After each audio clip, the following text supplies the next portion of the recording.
On le rappelle, hein, l'aviation est responsable, c'est pas énorme, hein, c'est 2 à 3% des émissions mondiales de CO2, après tout. Alors, rendre l'aviation civile plus respectueuse de l'environnement, bon, c'est un vrai défi, hein, mais c'est pas le seul.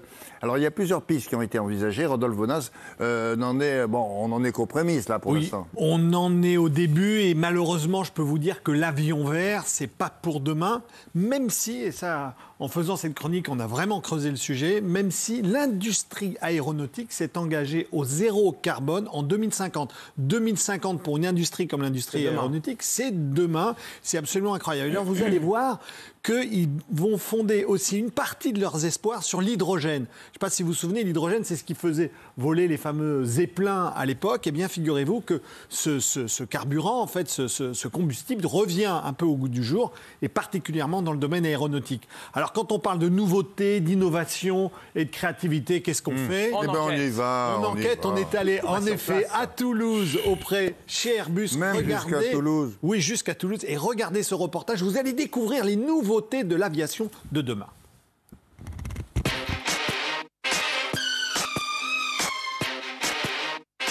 Un avion qui n'émettrait que de la vapeur d'eau, c'est le grand défi de l'hydrogène.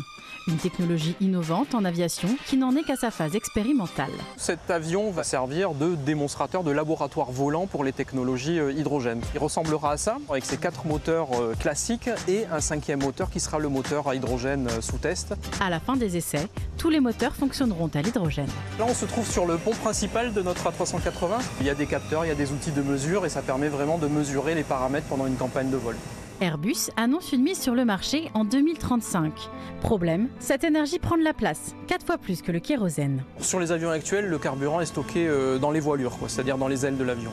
Là, on est sur le pont principal, à l'arrière de l'avion. Et c'est dans cette zone-là qu'on va installer donc, les systèmes de stockage de l'hydrogène. Donc il faut imaginer que ça va partir à peu près de cet endroit-là jusqu'à un petit peu avant l'escalier. Tout ça sera la zone vraiment dédiée au stockage d'hydrogène. Un espace de stockage qui nécessite de revoir entièrement l'aménagement de l'avion. Plusieurs projets sont à l'étude, notamment cette aile volante. Pour l'instant, le constructeur envisage des avions pouvant accueillir entre 100 et 200 personnes pour des moyens courriers. Autre frein, la production d'un hydrogène décarboné. Notre projet est basé sur le fait qu'il y aura de l'hydrogène vert disponible dans le futur, donc notamment en 2035. Donc de l'hydrogène basé sur des sources électriques bas carbone ou renouvelables. Pour ce spécialiste, le défi est de taille. C'est un objectif très ambitieux. 2035, c'est demain dans l'industrie aéronautique. Il faut aujourd'hui produire cet hydrogène en quantité et en quantité décarbonée. Et aujourd'hui, 95% de l'hydrogène produit est de l'hydrogène qu'on appelle gris et qui est produit à partir d'énergies fossiles. Le souci, c'est que l'hydrogène vert, obtenu grâce à l'électrolyse de l'eau, coûte cher. Ces énergies sont coûteuses pour les compagnies aériennes, de l'ordre de 10 fois plus cher qu'un kérosène classique. Et du coup, les compagnies aériennes doivent reporter ce surcoût quelque part. Et ça retombe sur les voyageurs. Donc le prix du billet risque d'augmenter en fait, avec l'utilisation de ces nouvelles énergies. La propulsion à hydrogène est aujourd'hui l'une des pistes les plus prometteuses pour décarboner l'aviation. Des startups ont déjà fait voler des prototypes. Reste à savoir si demain, nous pourrons faire décoller des avions bien plus gros à l'hydrogène. Attendez, parce qu'on parle aussi des biocarburants. C'est quoi ça d'abord? Est-ce que c'est au point en plus? Alors les biocarburants, c'est au point, William. Alors qu'est-ce que c'est que les biocarburants? C'est tout ce qui est issu en effet de la biomasse et qui peut fabriquer du carburant. Par exemple, des anciennes huiles de friture, les résidus de bois, des algues. Tout ça, ça fait une biomasse et qui après peut être consommée comme un carburant traditionnel. À la différence de l'hydrogène dont on a beaucoup parlé dans ce reportage, l'avantage des biocarburants, c'est que vous n'avez pas besoin de mettre en place de nouveaux dispositifs de motorisation. C'est-à-dire que l'avion là ici qui marche à l'hydrogène, on va tout repenser.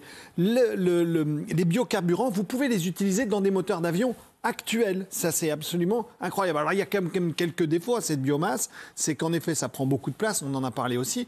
Mais surtout, c'est qu'en encore 4 à 6 fois plus cher que le carburant traditionnel. Et donc le prix du billet, ça sera ça aussi? Alors voilà, ça fait augmenter le prix du billet. C'est un peu le défi. Alors après, il y a un autre point aussi, c'est qu'il va falloir manger beaucoup de frites pour pouvoir mettre des huiles de friture dans les avions. Ça, c'est un problème. Mais bon, quand même. Non, mais ça, si on ne veut pas faire circuler les avions, c'est très dissuasif de multiplier par 3 le prix du billet. Je suis d'accord. On va en parler aussi un peu à la fin. C'est vrai que le prix est un élément dissuasif. Et puis les biocarburants, quand même, il faut de la biomasse. Et parfois, ça peut mobiliser des terres agricoles où on ferait ferait pousser plutôt des légumes que l'on va consommer, nous, les humains, plutôt que de faire voler des avions. Tout du moins, il faut savoir qu'aujourd'hui, les compagnies aériennes ont l'obligation d'incorporer 1% dans leur réservoir de biocarburant. Et on imagine faire monter ce pourcentage à 70% en 2050. C'est-à-dire que c'est vraiment un défi. Alors, il y en a un derrière, il m'a l'air assez moderne, celui-là. Là. Il a pas, les ailes n'ont pas la même forme que celles que l'on connaît déjà. Est-ce qu'on ne peut pas les alléger pour qu'ils dépensent moins de carburant? Alors, oui. Ou quelque chose comme ça? Tous ces dispositifs sont en place. Ce qu'il faut savoir, c'est que vous allez pouvoir jouer sur plusieurs dispositifs. Le premier, c'est tout ce qui va être aérodynamisme. C'est-à-dire que moins la résistance à l'air est forte, plus vous allez économiser du carburant. Alors pour ça, les ingénieurs s'inspirent bien sûr du monde animal. C'est ce qu'on appelle le biomimétisme. C'est-à-dire qu'on va analyser par exemple le vol de l'albatros et on va se rendre compte que finalement, on pourrait faire voler des avions en s'inspirant des oiseaux. C'est la raison pour laquelle, je ne sais pas si vous avez vu, là on le voit ici sur le plateau, voilà, vous avez des avions où on travaille ici le fuselage, la pénétration, et parfois vous avez aussi des petits rebords. Vous savez, un peu comme des ailerons de requin qui remontent sur le côté des ailes. Eh bien ça, il faut savoir qu'il y a 25 ou 30 ans, c'était tout plat. Bien là, on a compris qu'en faisant ce petit rebord-là, eh bien finalement, on allait pénétrer et donner plus de portance. Voilà, c'est ce que vous voyez ici, plus de portance à l'avion. Autre dispositif qui arrive, et là qui est absolument génial, c'est qu'on s'inspire aussi, vous savez, des vols des oiseaux migrateurs. Vous savez comment est-ce qu'ils volent, les oiseaux migrateurs? Ils volent en groupe. Et vous savez, souvent en V. Pourquoi? Pour une raison très très simple, c'est que, comme au Tour de France, lorsque vous êtes dans la roue du cycliste qui est devant vous, en fait, voilà, il y a plus de... Eh bien, on envisage d'organiser des vols transatlantiques, c'est-à-dire où les avions se retrouveraient avant de traverser l'Atlantique pour voler en équipe et pour faire en sorte qu'on puisse voler les uns derrière les autres et pas de manière individuelle. Et de compagnies différentes alors. Mais de compagnies totalement différentes et on se relayerait comme des oiseaux. Et bien figurez-vous, et pour faire des économies, figurez-vous qu'on a commencé à modéliser ce dispositif et ça ferait économiser entre 5 et 10% de consommation.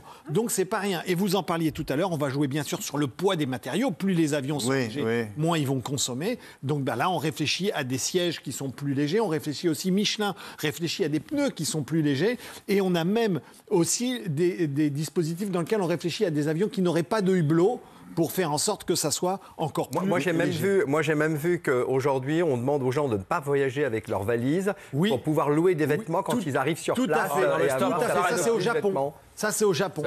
Ça, en effet, c'est au Japon. Tout à fait. Les avions qu'on a montrés, là, les images, ça présage de ce que ça pourrait être, la forme, ce sont que des cette forme triangulaire. Exactement, cette forme triangulaire pour essayer ça me fait penser à Concorde, ça, vous vous rendez compte? Ah oui, bien sûr, là vous voyez... À l'époque, ils avaient vraiment trouvé...